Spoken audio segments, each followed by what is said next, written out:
And we're live. Hello, everyone, and welcome to the very first Fans of Power for this brand new year of 2017. And of course, as always, I don't have a good quip to introduce Rotten Amato here, so I'm just going to go with a very vanilla. Joe, are you there? I'm here. Remember, I have no nicknames. I'm the man with no nicknames at all. Everybody else can have one, but not me. I'm So just Joe. the guy wearing a Modulot mask can have no nickname.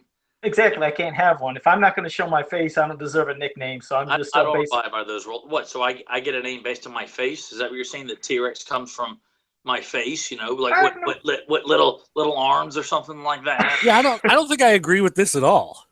He's Yeah, like, oh, what? yeah. We're having technical difficulties here Oh, already. First part of the show here. Exactly. We have difficulties already with our first show. I guess it really starts our show off on a high note here. Exactly. But Well, let someday. me look at it this way. 2017 brings us new beginnings. Joe, do you know what I mean when I say new beginnings? I'm not quite sure what does new beginnings mean. I'm clueless. What does that mean? It means the feminine hygiene spray. New beginnings. You can get it at Walmart or your local Target or any of those other beauty salon places. I'm just playing with you there. I'm just playing from. It's a quote from Kingpin. If I'm going to steal, I'm going to steal from the best. Yeah, you know what's weird to say? What part was that? I don't even remember. Oh no, that's a sidetrack. That's a side rant. But well, We'll have speaking of technical difficulty if we do that. exactly. Well, speaking of like how I started calling you T Rex, what you got on there, man? What you wearing?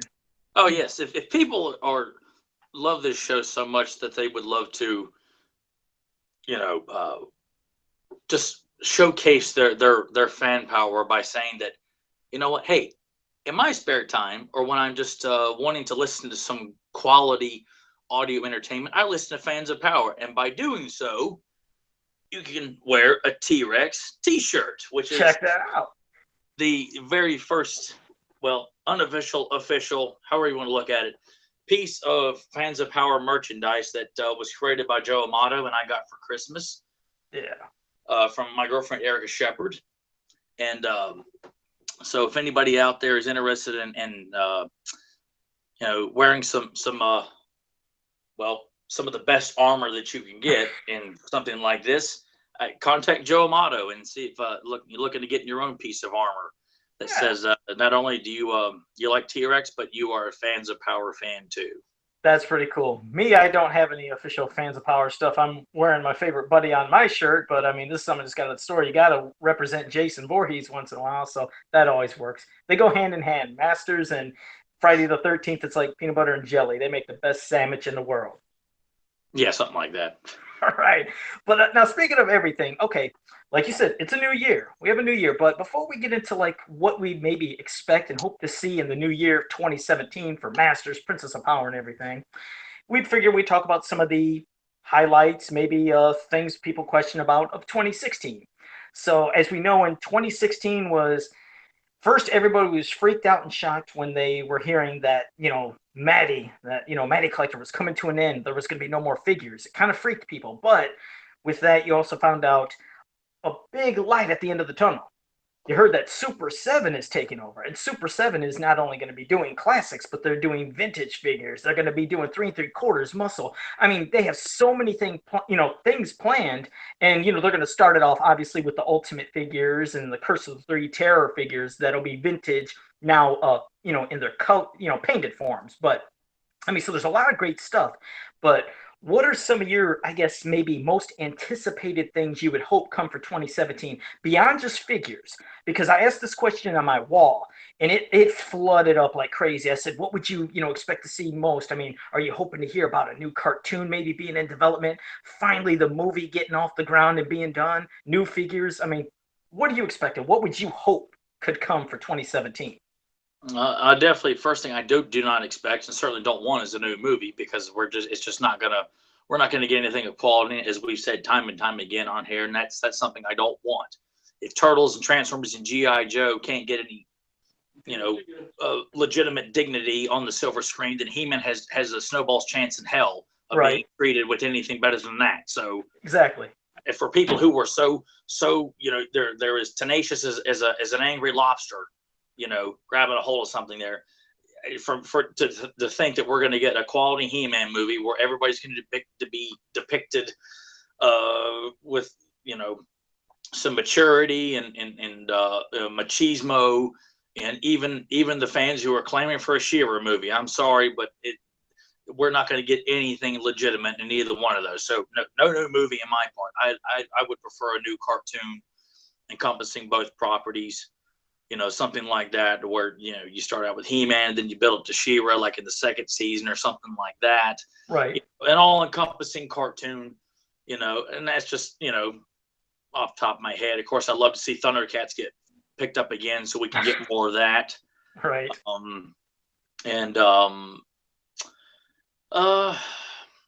I don't know. Since we're getting new figures, I'd just be glad to see Classics continuing in 2017, and God willing that Thundercats keeps going.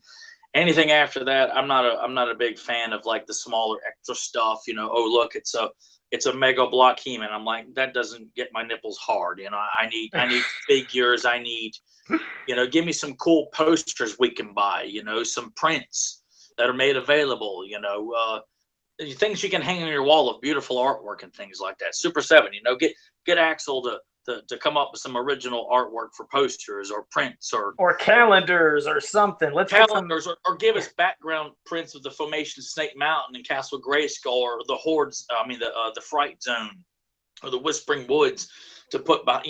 Different things. But honestly, I'm keeping my expectations to a bare minimum because just like with the Masterpiece Theater comic book that we're getting currently right now of He-Man and Thundercats, I just keep my expectations kind of buried 6 feet under, because if this is the extent of media that we're going to get, I don't think people should be just bouncing up and down in their chair like a baby who's hungry to get the next thing, unless a miracle of modern media comes along and says, I'm tired of getting, below quality entertainment of He-Man. It's like it's time to treat this, property with some dignity and things like that. So you're wanting to keep it, So you're wanting to keep it low, so in case something amazing happens, then hey, fantastic. But no sense of keeping them high and then just basically being disappointed. But I know what you mean, because but there's so many things that would be great. First, I know, like you said, a lot of the stuff like Mega Blocks and Dorbs and other things.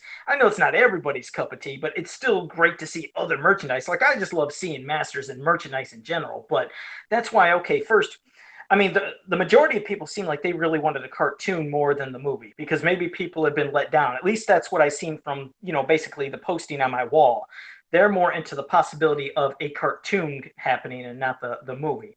But as for a cartoon, a lot of them had some cool thoughts. They were like, hey, maybe it could be a Netflix series, something exclusive to Netflix, or maybe direct to DVDs. But I was getting more of a Netflix vibe. And it even seemed like some people were saying maybe actual live action Netflix series. It's cool to see what fans would want. The stuff of chances of these things happening, sure, are probably pretty slim. This is a show, even if it's Netflix. This is, unfortunately, it's not a Marvel property to where Netflix would purchase the rights and be willing to sink lots of money into something that doesn't have the Marvel logo on it, because everything Marvel or stamped with Marvel is instant cash flow for whoever's doing it, from Netflix to Paramount and Disney. It'd still be nice. It would be nice. Yes, it would be nice, but I kind of feel like Netflix is still possible, but doing an animated series of like a full, 12 to 24 episodes per season on Netflix, an animated show, seems more feasible. Let's test the waters here, and if this does well, who knows what live action could be. But I feel like an animated show that's given a lot of not mature content, but definitely approached with some minor adult themes. We need violence, not heads being cut off and killing people, because you can't come up with anything other than doing that for shock value. But right, some mature takes, but also keeping it, this is science and sorcery. It's not supposed to be, here, I'm going to slam Dark Knight Rises here, all overly goth, and no, I don't. Brooding. What we need here is a moody tone and look to it, not making the characters all like Bruce Wayne, Dark Knight Rises, just moping around the back cave. My knees no brooding, none of that stuff. None of that stuff.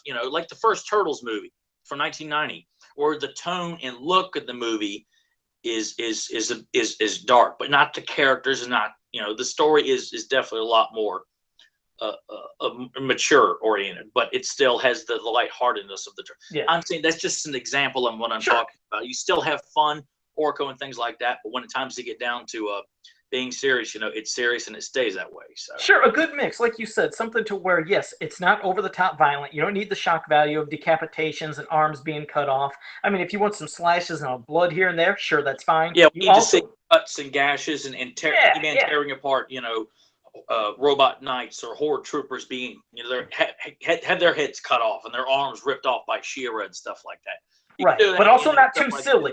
But like you said, but also not silly, because we don't want the too silliness, because that'll eventually. No. There's always a way of balancing. People are just lazy about doing it. So sure. So I'm sure they could. So that, out of so far everything I've seen, people are really wanting that the most. And of course, me and being optimistic like I always try, sure, I would love that if we got any type of media, whether it's a cartoon or whether it's a movie or whatever. I really would love to see some figures back in stores. I mean, like you said, I know, you're pretty worried the figures might not get justice done to them, but it still would be great if we could see Masters officially back in the stores, bring in a new generation of fans, and make the generation of fans like us that know it happy too. Like you said, the Turtles did a perfect mix with how they reached the old school fans and new school fans. I mean, God, you still go to the store, there's still Turtle stuff. So it would just be great to see Masters have that again. Sometimes you it feel, would be, but you'd have to have Mattel not being so pissing their pants over this, where it's just like, you can't be scared of something like this. If you're going to do it right, invest in it, and stop tiptoeing around as if like, well, unless we can do, 6 versions of He-Man and 6 versions of Skeletor and throw in a Tila in the case back, I'm afraid it's just not, economically viable. yeah, we don't want that. We don't want the over-the-top stuff. Like I've always said before. You look down the action figure aisle, you see more variants of your John Cena's and your Optimus Primes and your Iron Mans, Super Surf and Iron Man and stuff like that. It's just like, you do realize that toy companies are sticking to this mindset and it's not going anywhere. So if you're thinking we're going to get, one He-Man, one variant per year, and we're getting original characters the rest of the way, then you're gravely mistaken, because it's just not going to happen. So if people are thinking, well, MYP was killed because of all the variants, well, you better be thinking that that's probably going to be in the cards again too. We're going to get variants bleeding out of our buttholes. So well, I'd hope not as much, and if they do, proper case pack ratio, so it's not 4 to 1 to 1. If they had an even amount, maybe a little better. But you're right, we're going to get stuck with variants regardless. But so 2016, as you've seen when we talked about that, the only big highlights and lows is basically the switching of the passing of the guard, if you will, from Matty Collector Mattel to Super 7. I mean, obviously that's a big thing. So that's 2016, basically how we wrapped it up. And now we just talked about 2017 of things that, in a way, we hope we'd like to see. I mean, fans were even hoping for video games. I mean, even our buddy here, Dirt, our producer right here, he said he'd like to see if there was figures back in the stores, $15 or less. What are the shots of that, Dirt? You think that's going to happen? No, it's not going to happen, but that's what I want to see. I mean, I'm just tired of these collector lines. I love the 5.5, and when Super 7 brought them back, you got the set from San Diego. It was more expensive, but you're like, hey, it's glow in the dark. It's a convention exclusive set. I understand. But then they release the regular versions of the figures, and they're basically the same price. And it's like, come on. It's like, even if you didn't put them in a package, you could just order them loose in a little plastic baggie. Give me, because I'm going to open them and play with them anyway. Sure. Give me some 5.5s that are, $15 or 12 or 10 or whatever, because you need that price point where you can get it out in front of everybody, get it in everybody's hands. Sure. Where it's a nice low price that they can work with easily. That's a good thing. And that's my, I guess, hopeful thing that could happen too, is since Super 7's doing it, that would be really cool. Just, I mean, you think about the Curse of the Three Terrors. Sure, they did them at 25 now and they're painted ones, but I could really see them being back in stores with some of the other types of other things and just being, like you said, $15. And I could see those really popping and selling well. But so I guess, anything's possible. You got to stay optimistic, and at least I try to. I know some things let us down and let me down, but hey, it's going to happen with everything. But with all that, now we're going to cover some stuff from fans. Fans gave us some feedback. fans had some questions, some little ideas, stories, and we're going to move past that too. But Tyler, did you have any fan feedback or any things that some fans said to you you wanted to cover or mention first? Not particularly. I guess everybody likes Joe a lot more towards the end of 2016. I haven't gotten any kind of maybe I'm just a real douchebag or something like that. But I do want to give a shout out to my buddy David Cohen, who's a big Bloodsport fan. Mhm. And I just want to say thank you to him. He knows what I'm talking about when I say that. So, and really, just a big shout out to everybody who's contacted me over the year and told me you liked the show or problems that you had with parts of it or things you enjoyed, or whether you just wanted to sit there and say, hey, I like the show and I like what you got to say. And I don't have a list here in front of me, but everybody that has contacted me in some form or fashion on Facebook or Messenger or whatever, I appreciate it. I hope everybody will continue to contact me and just tell me what you think. I like being able to talk to everybody and not just once in a blue moon when I get around to it. You know, like I'm Mariah Carey botching and stuff, but too much of a diva to respond to things like that. So no, exactly. People who watch Mariah Carey bomb on national TV will know what I'm talking about. Yeah, that was a hot mess. But no, we appreciate, like I said, all the feedback. Because like you said, we take to heart everything they say. If there's something that they thought would be better for the show, something we could work on, we always listen to that, and we'll do whatever, like I said, if there's some great suggestions, we'll do that stuff. So, well, I wanted to give a couple shout outs. First, I want to give a shout out to my buddy Paul Rudman. He sent me a Christmas card. It was like a photo of him and his family for Christmas, which was really cool to see, and I appreciate that. And he actually sent me a Ninjor figure too, because he knew I didn't have Ninjor for classics, and it was just a complete surprise. I always get shocked when people do things like that. So, I mean, Paul, I really, really appreciate that. And then there's Andy Wankata. He sent me a Christmas card of him and his family too. So that's awesome. I really appreciate that he did it. And then out of the clear blue again, there was one other person, Bruce Mitchell. Yeah, like I said, I didn't expect anything from any of the people that I just mentioned, but Bruce did something out of the clear blue too. I got this package in the mail, and I thought it was going to be a book because it was kind of long, and you felt it was hard inside there and it was flat. And turns out it was a bottle of wine. Yeah, exactly. Like it's a bottle of wine. No, but so it was long, hard, and flat. And on the outside of the paper, on the one side, there was like a drawn picture of Battle Cat. And I was like, okay, something might be special about this. I didn't want to cut and mess that up because I didn't want to rip that picture. So I opened it up, and in it was, I gotta grab it here. I thought it was cool. He did this little mini painted canvas picture of the meteorbs. I found that so freaking cool. He did this out of nowhere. It's got a Comet Cat and all of them, coming down, and it's a beautiful piece of artwork. It definitely is reminiscent of Earl Norm. Yeah, dang. I mean, I freaking love this. It shows how just people, you can really connect with people. Like I said, you don't have to meet somebody in person to be their friend. Like I said, I've met some of the best friends, just on Facebook, because you connect with people you have things in common with. And for him to know me and do that was awesome. So I had to ask him then about the picture that was on the box. I said, okay. I said, who drew that? I said, is that your, one of your children? And I believe he said it was a 6-year-old daughter that did it.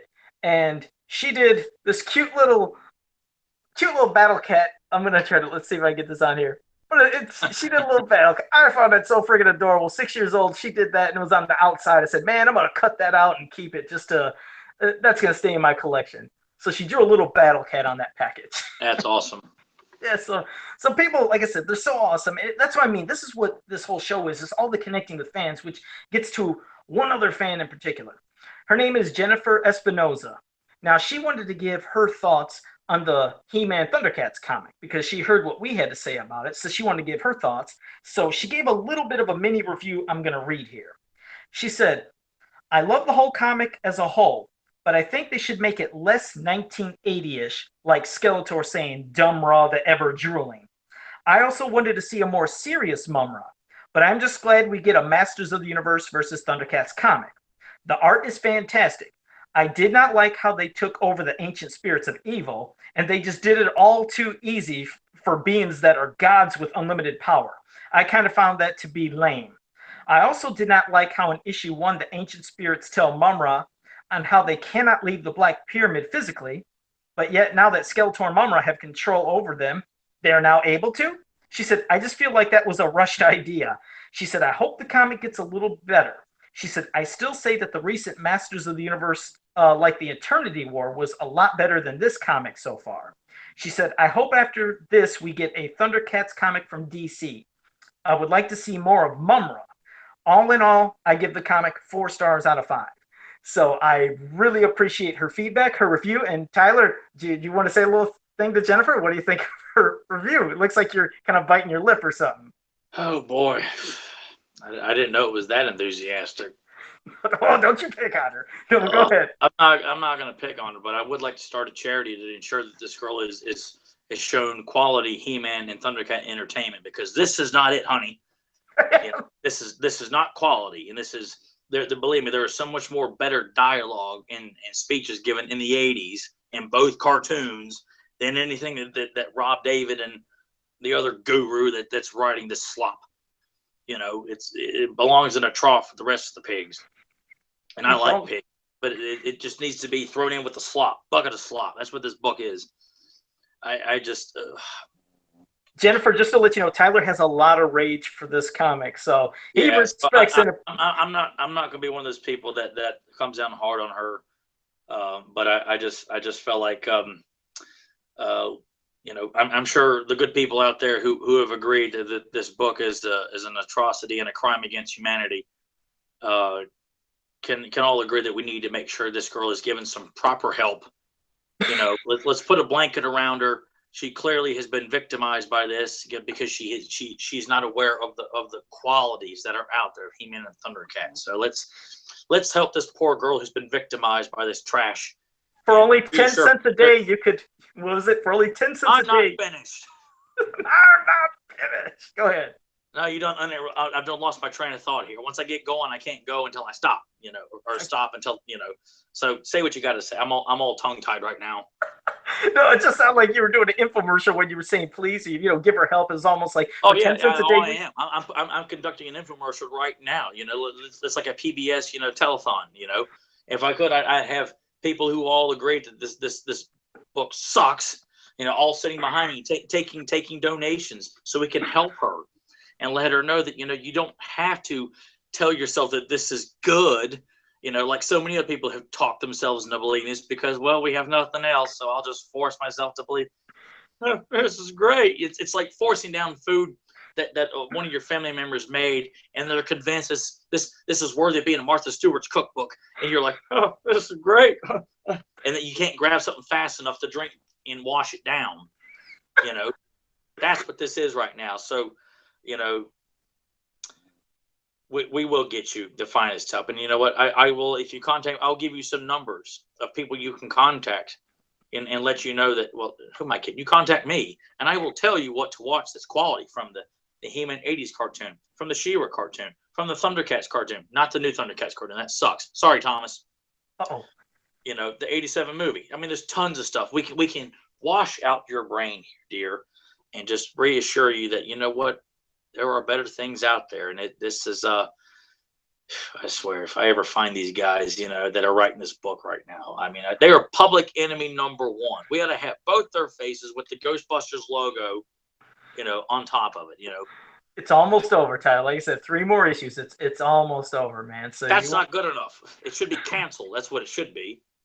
I'll shoot at the rate it's selling. The next thing you know, people who just, oh, I remember Thundercats and He-Man when I was a kid. I had a He-Man toy when I was little too. They pick this up and they think, well, man, this is so groovy and cool, guy. And it's like, no, it's not, because you're so far removed from it. You think this is all, you know, this is what we've come to.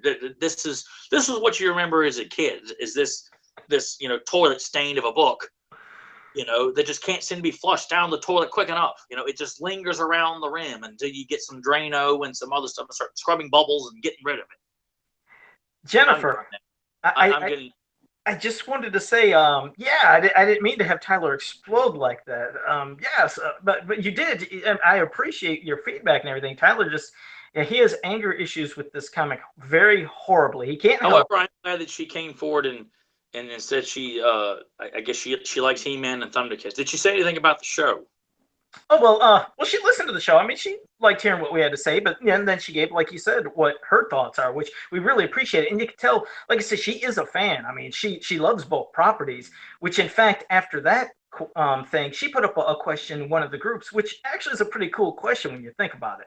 She said, if Hordak and Horde Prime, let's say they were defeated, who do you think would be the person that would take over for the Horde in place of them? She said, and you can't say Skeletor. So I said myself, I thought Shadow Weaver, because Shadow Weaver, I mean, absolutely for me seems like the perfect pick. She's so freaking evil, diabolical. She seems like she would be somebody who would strike fear into people that would, want to listen to what she has to say.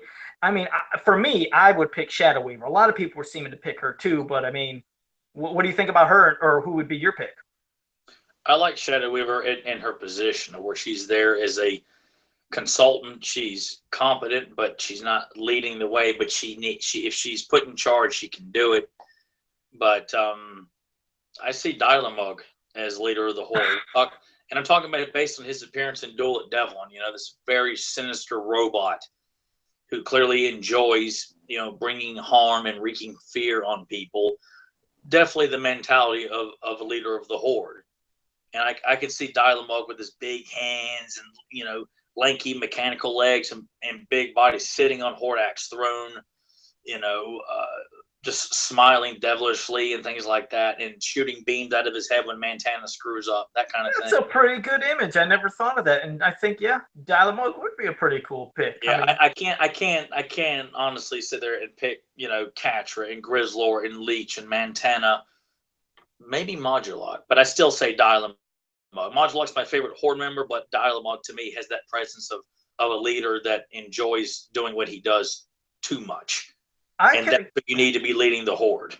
Yeah, and what's funny is you bring up Catra. That's the strange thing. I know that she's led a lot of missions that they showed her do, but it's strange when you think about Catra. I mean, sure, she's good at speaking to tell them what to do, I guess, but as for herself, I still want somebody that is going to do something. See, that's why I chose myself Shadow Weaver, is not only can she probably, she's told people what to do herself at times, but she accomplishes a lot. This is the same thing about Catra when you think about it. Her most imposing, amazing thing that she does is turn into that panther. This is what's supposed to freak people out. How many, I don't even know if I can count not only on one hand, but 3 fingers. How many times has she accomplished anything in that panther form? She turns into that panther, then she jumps into a wall, down a well, into a Horde trooper helmet, in water. What has she done in that panther form that's accomplished anything? I mean, maybe, 2 or 3 times? I mean, that's sad. If she's supposed to be such a leader, you better do something too. I mean, am I wrong? How many things has she done? First thing comes to mind is, I guess, is her knocking Bo down and the first part of Secret of the Sword. Yeah, where she's, but for the most part, I think Catra's more of a character that just enjoys the position of bossing people around and taking credit for it when it's time to. But other than that, yeah, she's a character of who reeks of jealousy, because the character was written as someone who's jealous of Adora / She-Ra. And especially in the cartoon where it's like Adora is the Force captain, not Catra. So you can just kind of picture that being a real buildup of jealousy on Catra's part, that this beautiful blonde woman is leading Hordak's forces instead of, her. Mm-hmm. Even her description on her action Scorpia is a better choice of Force captain than Catra. Never thought about Scorpia, but that's weird when you're talking about Catra. Isn't her description on her vintage figure even jealous beauty or something? And that's what I'm referencing, is the whole thing based on the toy line for that, for the storyline that the girls were gonna interpret. But I think that would work along the lines of the Secret of the Sword storyline, where you could picture them kind of, adore it when she's a teenager. They get Catra come in as kind of a teenager, pick her up, and exploit her powers and things like that, but she wants to be in charge of as Force captain, whereas Adora is just being handed it because Hordak has raised her. Right. So and that makes it interesting. It's not about they become friends in the end or some nonsense like that. No. This is like a woman who genuinely hates Adore for everything that she stands for, whether it's her looks, her position of power, why she has it. There's something you can really, build up with Catra there. Sure, and that's what would lead to, if, like, let's say they ever did make a new cartoon with She-Ra or anything like that, or a comic, however it may be, of standalone by themselves. See, I know some people enjoyed the lightheartedness of the old cartoon. Sometimes it was too much, though, because, see, I think that's the thing. Let's say Catra could be then taken seriously if she was to then lead and do stuff. Yeah, then you'd have to write her the character that wouldn't hesitate to kill somebody in her Panther go form over the edge with tax collecting, whereas Adora might be, not so quick to act on violence towards somebody who's refusing to pay taxes, whereas Catra would and go back and report to Hordak, well, I did it right on command. I didn't hesitate. Adora did. Yeah. And that's where you could always think that Catra would always feel like Adora would turn on the Horde someday and use that as her ploy to become Force Captain, Sure, but that's what would be even greater about Catra is if she could be done, I mean, if they did a new cartoon, again, take the lightheartedness out of there, make it more serious. They can still have, yes, fun elements, but then, like I said, maybe then when she turns into that Panther, maybe now we can see her actually slashing people and making, like scratches and blood marks on them. And finally she can be vicious because it's not having to be so silly. That's probably the unfortunate thing is for that cartoon, she turns into this fierce this fierce Panther, but she never got to do nothing because they couldn't do that back then. So they had her going in. That's not her fault. That's the limitations that Filmation put on themselves over the entertainment they were putting out. So yeah, it's a shame because, like I said, then we got stuck with somebody that's always jumping in wells and walls and doing nothing. But yeah, because I like to see Catra approaching like an older like couple of an elderly farmer family, refusing to pay or they can't pay. So she smiles devilishly, turns into her Panther form, and goes out and starts killing their livestock. Like the only way that they have to, but you don't really see the violence towards the animals, but it's implied that she goes out and kills whatever animals that are out there, from chickens, horse type characters. Imply that she did it. She comes back and says, we'll be back by the end of the week. You better have our money. Check that out. And you know what? That's not bad because here's the thing. They could even somewhat in a way show it. Like when she goes into the livestock pen or wherever it's at, you'll see feathers or pieces of things flying up in the air and blood. And then, like you said, when she comes back and she's this Panther, she's crawling back to him as the Panther, but then she transforms back to Catra and has a little blood on her mouth. See? Wipe her mouth, just to imply that, what? This is a vicious, sandy vagina is what we're dealing with here. There you go, Kenny. I'm not talking about you right now. Right. Did you see how we both did that at the same time? We both said she turned back and wiped blood away from her mouth. That's freaky. So we were on the same wavelength. So they could have some good potential. But so see, this is now, like I said, basically everything we just said is kind of leading up to another thing that some fans asked us. I had somebody ask me, because they heard in a previous show where I said, we don't do this. We're not being paid by anybody to do this show. We're not working for any company. So somebody actually asked us, they said, why do you do this show then? Everything you just heard us say, all these stories and everything beyond, it's because fans love talking about everything from the past to the present. As I just told you, there's questions that people were saying stuff from the old cartoon, things that they liked from the toys of the old movie, things they'd like to see in a new movie, a new cartoon. And they still, yes, will like talking about the new figures and the new stuff. But that's not something we wanted to just focus on. Because without the past, you have no present. And when you think about the amount of different podcasts that are out there for, like let's say Turtles, wrestling, horror, video games, they're talking about some stuff from the past and also the present.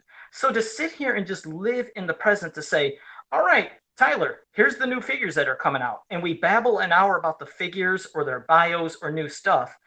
What's the enjoyment out of that? I'm not saying there's nothing wrong with it because we still do touch on the new stuff. But there's, like I said, there's no platform and no discussing of the past. And I know you've seen it, Tyler. It seems like we'll get more response and people really like, engaging with us when they start talking about things they remembered, because that's the stuff that brought us to where we're at now. With literally, there are thousands of topics for somebody to say, well, hey, eventually if we start talking about the cartoon and the comic, we'd be done after about 50 episodes or a year. We've been doing the show for 60 episodes, and we haven't even barely scratched the surface because you have the old comics, the old cartoon, the old toys, merchandise, MYP cartoon. You have current stuff. There are literally thousands of episodes that can be done. So don't think that just sitting there talking about the past, you're going to be done quick, because you're not. There's so much. I mean, that's like I said, that's why I do. You're right. I'm not doing this to get paid. Tyler's not doing this to get paid. We're not doing this to promote ourselves and get money or anything else. It's to share a love and this passion we have for these properties with everyone out there who loves them just as much as us. I just wanted to vent that. And Tyler, you can go ahead too, but that's just what I had to vent. Oh boy, I got a lot to say on this subject. Go ahead. Let me get myself together here before I really, cause myself to just blow up right here on. Go ahead, get yourself ready. I don't know if Doug's going to have to get a technical difficulties things ready or not, or just an explosion. I just want to add that, I mean, this is something that we all know, but Joe is dancing around the truth of the subject matter is that every single person involved in this show is doing it for the chicks. I mean, that's what it comes down to, right? Damn, you had to say it. That was it. That's the truth. I'm all about the rats, man. Just like professional wrestling back in the 80s and late 90s and 70s, man. It's all about that. It's just like a locker room in 1987. WrestleMania. That's what it's like, or a house show in Pensacola, Florida. That's what it's like right now. They're all lined up outside the locker rooms. They're all hanging around. You go Chicks dig podcast people. Chicks dig us. No. I know. It's like, and then they want you to talk like you're on a podcast too, and they get all titillated about it. Ooh my, Well, go ahead. Tell me what you think about the web store card back. I'm like, well, baby, and they get and they just all start fainting. Well, go ahead, Tyler. You do your vent, do your rant right now. I've wanted for so long to be on a He-Man podcast for years, well over a decade. I've listened to every He-Man podcast that has been put out there, from the earliest one to ones that may even be currently going right now, and all the ones in between. And I got to where I had to quit listening to every single one of them because the content was not what you expect. You're expecting to hear conversations about characters and episodes of the cartoon and discussions about, the mini comics, and talking a little bit about the movie here and there. And you know what, on a by chance day, one of these podcasts might talk about a character, or they might talk about the movie or something like that. For the most part, every podcast has not delivered on genuine Master of the Universe content, and that goes for She-Ra as well. I find the lack of enthusiasm for people to want to talk about the cartoons and the not just the cartoons, the Star Comics, the magazines, the mini comics, the Golden Books, and things like that. I question the hardcore fandom that's thrown around loosely. Everybody thinks that they do a podcast, well, they must be a hardcore fan. Like, there are people out there, I think, whose talents are going to waste, and they've been on this podcast before, and they can really cut loose and talk deeply about He-Man, not just about what's currently being released by Matty Collector, or what's coming up by Super 7, or what stactions were coming out, back when those were coming out. It got to where I'm like, I'd rather listen to nothing. I'd rather listen to paint dry than to hear any of these other podcasts who feel like, well, it's been about 13 months since we've done another podcast, and they're getting ready to release some new figures and classics. I guess we should get the band back together for one last go and talk about it, just like old times when we used to talk about, oh wow, they're releasing the fourth volume of the He-Man cartoon, season 2, part 2. Let's talk about what's on the DVD, and that's about as far as we're going to go. Or we're going to talk about, oh well, they're getting ready to release the Battle Ram from Matty Collector. Let's for an hour and a half. We've got about half a dozen. It's like the pregame for NFL football, where you got half a dozen guys sitting around talking about the same thing, and like none of them contribute anything. You don't need that many people to talk about a new toy that's coming out. And it just burns me up to think that you're hoping this is going to be an exciting episode with some engrossing conversation, and nobody's been able to deliver on it. Not one podcast And this is not just, because what we do on this show is what I've been desperately wanting to do for years. I've sat and listened to every one, and if it was just monotonous, I'm like, okay, I can't make it past one episode. Or you listen to it for several years because you know what? There's nothing else going on, and you just subject yourself to it because you're here. Hopefully, you'll hear something that, you know what? That was relatively entertaining. And I've stuck with several podcasts for a long time, and I reached a point I'm like, you know what, this show sucks. I'm sick and tired of this, people trying to be cute and funny with, their humor is like the equivalent of being at 4-H camp, just very square, and I don't turn into He-Man podcast for humor. I want to hear enthusiasm about this property that has just stayed with me as long as I can remember. And I haven't listened to a Turtles podcast. I've listened to a few other, like some G.I. Joe podcasts and stuff like that on occasion. But if you're going to do that, there's to think that a Turtles podcast, a G.I. Joe podcast, a Transformers podcast, if all they're going to talk about are just toys that are currently coming out in stores, and not talking about the original cartoon series, that started in 1987. They're not talking about the live action films. They're not talking about the original black and white comic series that got this whole thing going. I'm not talking about just an overall perspective. I'm talking about taking time to discuss the first 3 issues of the Turtles comic book and to discuss why this was so good, how great it was. No, to sit there and just like, oh, yeah, I got the trade paperback. I flipped it. It's pretty good. Daniel, what's your thought on it? And just pass the buck around the table here and waste an hour and a half of people's listening time when you know what? You could have been talking a lot more in depth about this. And the same thing goes for He-Man. It's a travesty to think that all these podcasts have been going on for years, and the only thing people can bring to the table is, well, what's currently coming out, and that is it. It's because that's the thing. Like I said, there's absolutely nothing wrong with talking about currently what's coming out, because as you know, but it doesn't require an hour and a half to 2 hours to talk about it. That's what I mean. Like when you and I do it, we'll cover it, we discuss it, bam, that's it. And then we get into deeper stuff. That's the history that brought us to where we're at now. Because there's only so much that can really be said about this figure, what he looks like, and a bio or whatever. It's like we're not going to spend so much time talking about that. Again, nothing wrong with current stuff because we do mention it, but we don't dwell on it. Because like what you were saying for podcasts, I listen to horror podcasts. And they'll talk about a lot of the stuff, the old horror movies, and some of the new stuff. But picture this. Picture there being a horror podcast, and I'm going to give you an example because this crap is driving me nuts with horror lately.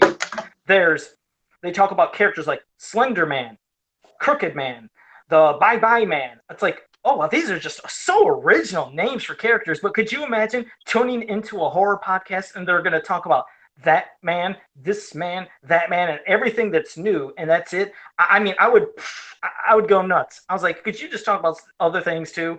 I couldn't imagine them not talking about Halloween, Friday the 13th, Nightmare on Elm Street, Texas Chainsaw Massacre, Rawhead Rex, all this stuff, Hellraiser. And yes, you could still talk about current things, but that's what I'm getting at is there's only so much that can be said just about current. It can really get boring, and that would drive me nuts with horror, but especially Masters.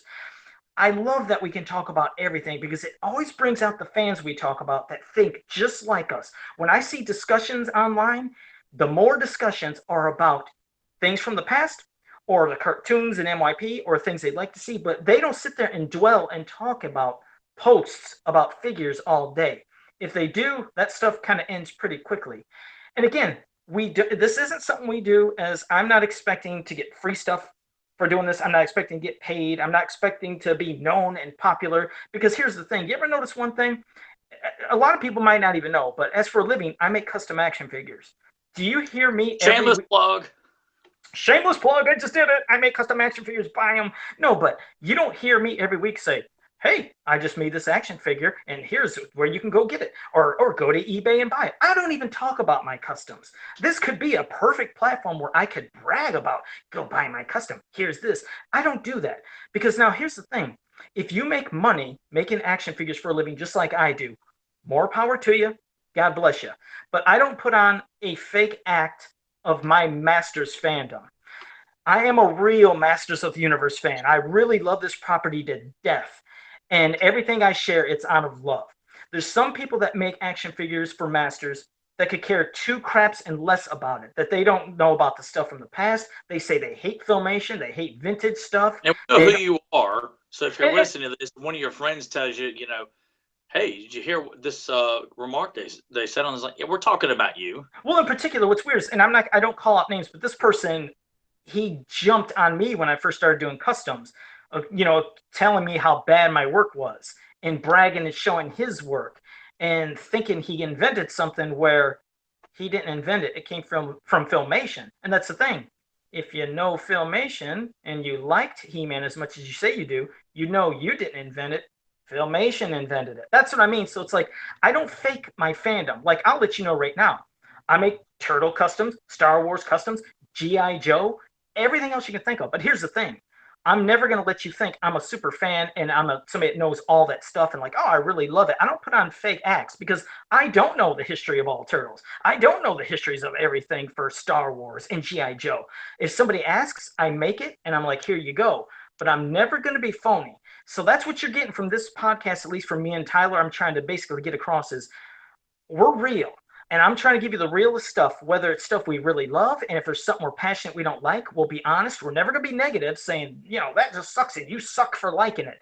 Never going to do that to nobody. Everybody's entitled to their opinion. But that's why I just want to let you know this podcast is just all about being real between us and all the fans who are just like us, because we're all fans. We didn't create Masters of the Universe, but Masters of the Universe created us as fans to be with it.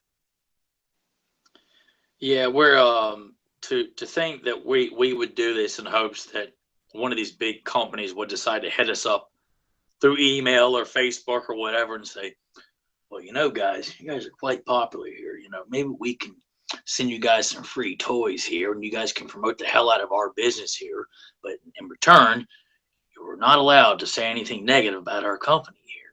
It's just like, well, I tell you what, sir, I will express mail my balls to you in a nice glass jar and have it insured for $400 here, because that is what we're doing right now, and I hope you enjoy it. Yeah. So no, this is all about sharing passion here, and I would do the same thing for old school wrestling, for Turtles, for class, G.I. Joe, for 80s action movies or 80s movies in general, whatever the case may be. I could, James E. talk wax lyrically about all this stuff here. And I don't want anything in return other than, I enjoyed talking about this stuff. I don't want anything in return. And frankly, to think that, your hands are tied and you have no balls to speak about, me personally, I think this new whatever sucks. I'm not going to attack anybody. I'm not going to go after somebody on social media or any other outlet on the internet or phone calls or find them at their day job and wait for them to go on lunch and corner them in a back alley and give them a piece of my mind because they thought it was good. It's like, no, everybody's entitled. I've heard people piss and moan over the live action movie for years. I'm using this platform to praise the hell out of it, and I'm going to continue to do so. And people want to sit there and say that, oh, it's stupid because Orko and Battle Cat weren't in it. Well, rest assured, we will include you in that charity to get you proper help too. And look where that led. What you just said, your passion, your love for that movie so much. And it seems like now you're starting to see more of the fans either accepting, finally realizing that is a great movie or giving it a chance. And then look what we're able to do. You were able to contact William Stout, get him on the show, and look at all the great information he gave, and he's going to return again on the episode and give even more stuff fans didn't know. That's what it's about. It's so fun to just live in these moments that you remembered, and then just to keep it alive. Because, beyond him, we had on Larry Houston. He told us stuff we never heard. It's like if you can reach these people and bring them on, let them share their stories, that's what's just so fun. And then you get the super fans, like how you and I are. You get Danielle that's on here. You get James E-Talk. They're super fans just like us, and they were having fun just talking about Masters. And really, like I said, it's just this kind of bond, that keeps this property alive. And that's why I want to keep doing, we're both going to keep doing, obviously, the show, is because it just keeps Masters alive through the fans. Because whether we're getting a movie or not, a cartoon or not, or new action figures, we can still always talk about all the great experiences that made us come together and makes Masters and Princess of Power so good. So that's, like I said, that's why we love doing the show, guys. You asked why do we do it? That's my way of saying it, and Tyler had his way of saying it. Nothing negative. I still say if somebody who's done a podcast happens to listen to this, or somebody that has done a He-Man podcast, let them know that it's shameful that people feel like they can't do a He-Man She-Ra podcast unless there's toys coming out that they know that they can't talk about a particular episode of She-Ra or He-Man, or they can't grab, a mini comic and say, you know what, this is a great story. Let's talk about that. They can't talk about the MYP cartoon other than, oh yeah, it was cool. Yeah, man, it was really cool, and it was cool, and that's what makes it. It's like South Park's parody on MTV. That's what makes it cool. They say that just to be cool. That's what makes it cool. You think MTV is cool. It's just there's things to discuss here, people. It ain't just floating on the top here, just trying to get by. It's a travesty, and everybody who wants to do a He-Man podcast or has no one should be ashamed of themselves for doing it, for hoping you're going to get perks from companies, or so you can push your things that you do in your spare time to get money and screw people out of hard-earned money because you're only in for that. It's or just whatever the reason is. Like this should be used as a means of promoting why this property is so great, why we've kept it alive, and why we're currently still buying toys from it. Yeah. Not just because, well, let's go around the table here, people. Little Jimmy, what do you think about the new variant of He-Man that we were supposed to get in the 80s, but we didn't? We're getting it right now. Well, I didn't collect anything past the first 5 figures because, frankly, it all sucks. And same thing with Filmation, it sucked too. So, I'm just here for comedy relief. So I think it sucks, guys. You've done it again, Jimmy. We're gonna pass the buck over here. What do you think? I think it's great because I got one free in the mail here, people. So it's wonderful in my opinion. Fantastic. But no, yeah, so exactly. Like I said, it's to share, like I said, our memories and to hear all the memories from everybody out there. It's getting stories and new experiences. It's like Dan Rice and his kids. When he said that he got his son and his other kids to start watching listening to the podcast here, then wanting to go back and watch Filmation, then share the podcast at their school with their classmates, with their teacher, the principal. I mean, those stories are just, God, that's what makes it so fun. That's what it's all about. Creating new fans like that. Like I said, I can't express it enough. That's why we keep doing it. That's why we'll continue to do it. There's always new groups, new places that pop up, people trying to share their love. And like I was going to even shout out to a couple groups. There's 3 places that they do something called waffles, which is basically raffling something. Some people thought that this was stuff to where, they're out to, become rich and make tons of money and screw people. No, these are 3 great groups where people are just sitting there. They'll give you a chance to own a figure for $3, $5 or something, $8, and you get a couple spots on a wheel. They spin it. It's like playing the lotto, and you might win a $30 action figure. You might win the Battle Ram, which they did in one of the groups. Heck, one of them did Castle Grayskull that they gave away, and our good buddy Thomas Guerra, he actually won Castle Grayskull. I was like, how freaking nuts is that? So for, I think it was like $10 or $20, he won that $200 Castle Grayskull. So, I mean, the groups it's Lucky Legends on Facebook. There's Lord of Destruction Waffles on Facebook, and the Most Powerful Waffles in the Universe on Facebook. They're just 3 fun groups. If you guys want to try something and just, hey, you got a couple bucks to spare, you don't want to go out and get a Big Mac, you want to put $3, $5 in, maybe win something, it's fun. I love groups like that. People are always doing something new and different. Maybe they want to auction off. You can win an evening of dinner and me waxing lyrically about He-Man. If you win, you can have dinner with me, and I'll tell you why Clash of Arms is the greatest piece of American literature. Or I can tell you, an in-depth commentary on the '87 movie. Or I could tell you why, the Golden Book's slightly animated video is better than the episode Turnabout in MYP. Spend $2 and you can win a Google Hangout date. Dinner with me. I mean, it would be fantastic. Even to be, a lot of autographs, things like that, and you can take lots of pictures for your Facebook albums, Twitter accounts, Instagram, things like that. That's right. The $2 spot will get you a Google Hangout date with T-Rex himself. I'll have I don't drink wine, but I'll drink something in a glass that looks like I'm drinking wine, and put on a smoking jacket and a pipe that blows bubbles, and we'll party on. That's what we'll do here. We got to have some cherry Kool-Aid. That's what you got to do. It's got to be cherry Kool-Aid. So yeah, cherry Kool-Aid. I got to let it breathe here. Joe, we did have someone here in the chat on YouTube wanting to know more about your customs, and even sometimes when you do customs of some of the more obscure characters, that could even be a topic of conversation. bringing up some of those obscure characters that maybe never were turned into figures. That gives you something even more that you could talk about.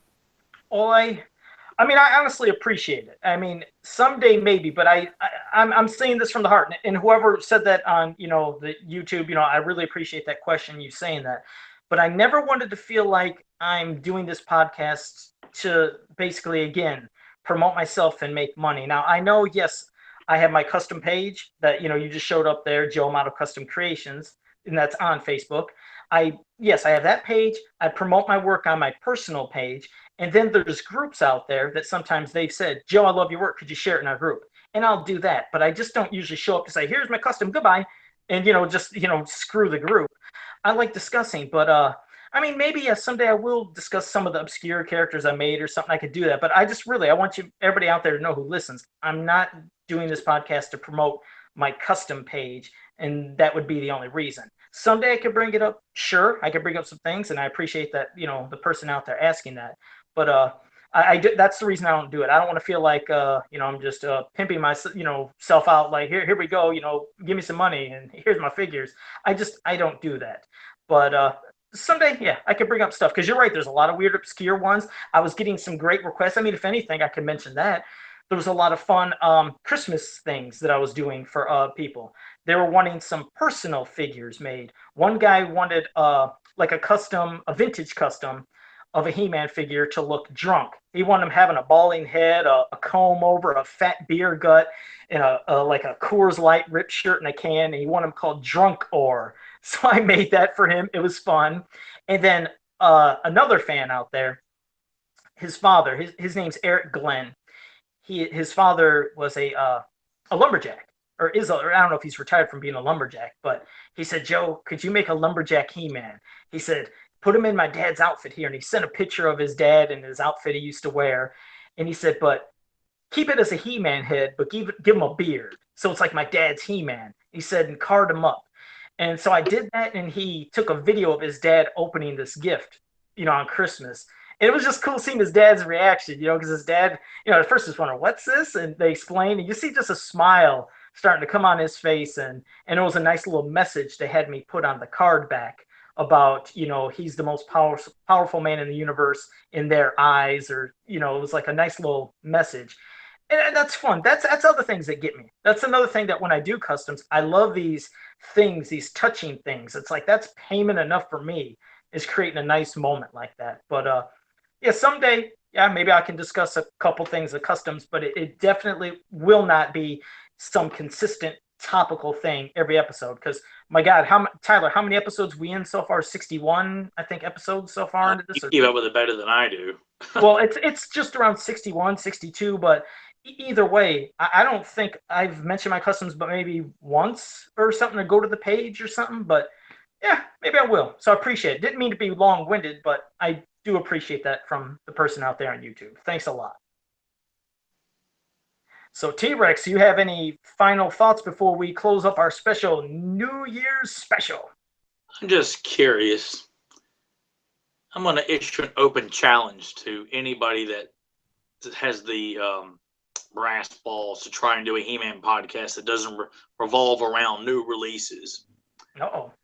So, is that the T-Rex challenge? That's the T-Rex challenge? That came out of nowhere. With 2017, officially has begun here. I'm just curious if any of these podcasts can get it together and talk about something other than a current release, whether it's a book, a toy, or something you can order online from, one of the many toy stores or something like that, some sort of exclusive. No. I'm issuing a challenge to any of these guys if they can actually talk about an episode of the cartoon, talk about a character, and not just the memories of when you played with them as a kid. I'm talking about the different interpretations of a character. Can you discuss a mini comic, and not just, oh yeah, I had it when I was a kid. It was my first one. Next. And with the cartoon, would you also want them for the cartoon to avoid any of the best top 10 episodes on DVD? Yeah, no, it's like, no.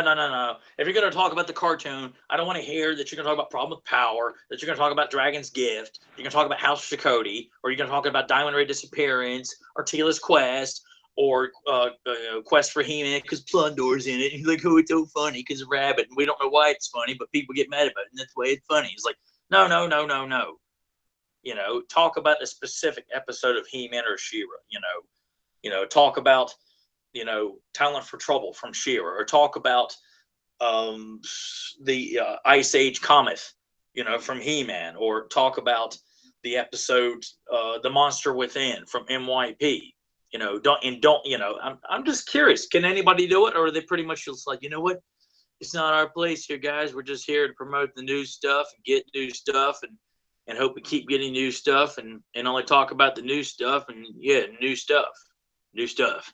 Well, it's a new stuff in a new year, so I guess it's going to happen. But we started off with a New Year's, I guess, challenge from T-Rex. So we'll see if that happens, I guess. Huh? Just curious. Not that I'm probably not going to listen to anything that comes out, but I'm just curious if it's for fans' sake. All right, to think that I like to think that you and I have raised the bar when it comes to podcast quality. That that there's so much. I mean, geez. I'd have to go back through and count how many characters we've done a discussion on, and frankly, I think there's a lot of we could go back and rediscuss, let alone all the ones we haven't covered. Oh, there's a ton we haven't. Like I said, we've barely scratched the surface. It's been a year, and there's still just tons of stuff. It's limitless. Like I said, we could keep doing this like we have been.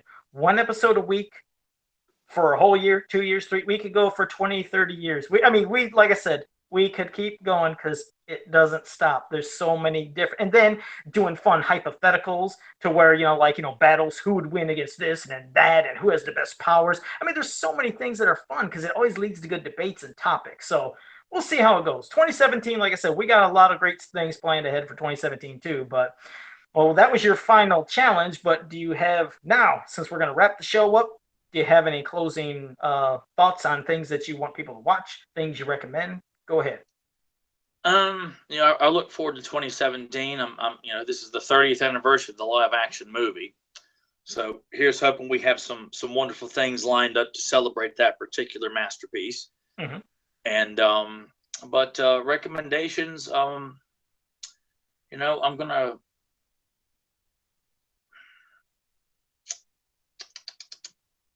pretty much, at this point, and I always feel like I used to have recommendations lined up in advance, but it's like I think about it, I just kind of draw a blank because I don't want to repeat myself, but I want to make sure I say something that's, does Orko's missing magic. There's an episode of He-Man that doesn't have Skeletor in it, doesn't have it's not an action-packed story. It's a good Orko story. It's a good story of He-Man just helping Orko get his magic back. It's an episode I didn't particularly like at all as a kid, and as an adult, I'm like, you know what? There's something here. This is a good episode. It's written by Larry Titelio. It's a simple story, and I'll throw out a She-Ra recommendation too. The Laughing Dragon. Not just because Joe is just like, man, so boring and silly and stupid guy, No.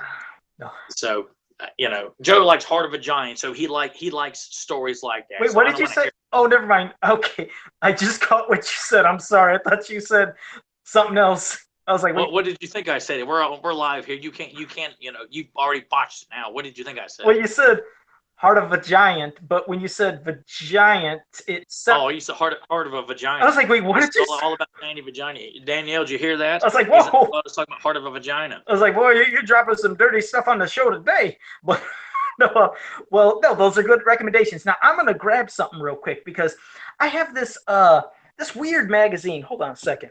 Just count to 21 and I'll be right there. Oh, well, he's away looking for who knows what. Okay, I'm back. Whatever. Hold on.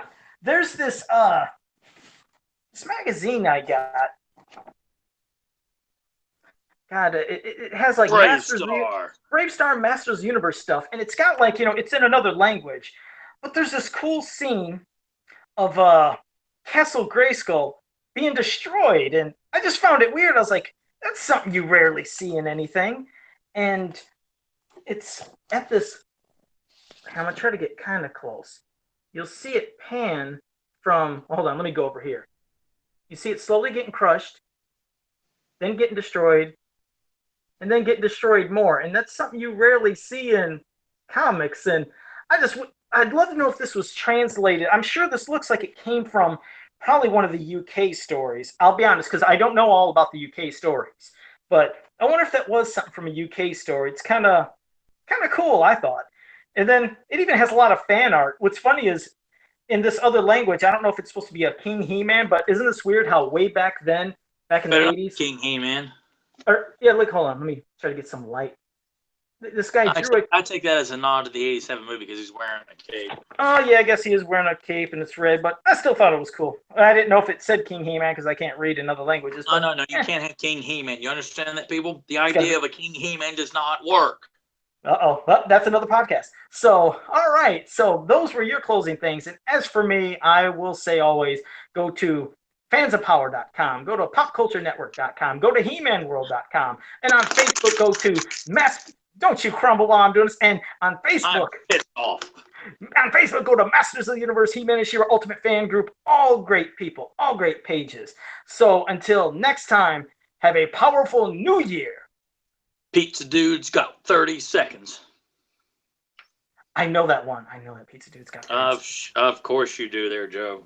All right, guys, and just remember, if you're mad as hell and you can't take it anymore either, you can always call our 24-hour voicemail line and let us know all about it. It's area code 217-953-4025. Thanks. We would love to hear from you. So if you have something to complain and bitch about like I do on a regular basis, by all means, share it. There you go.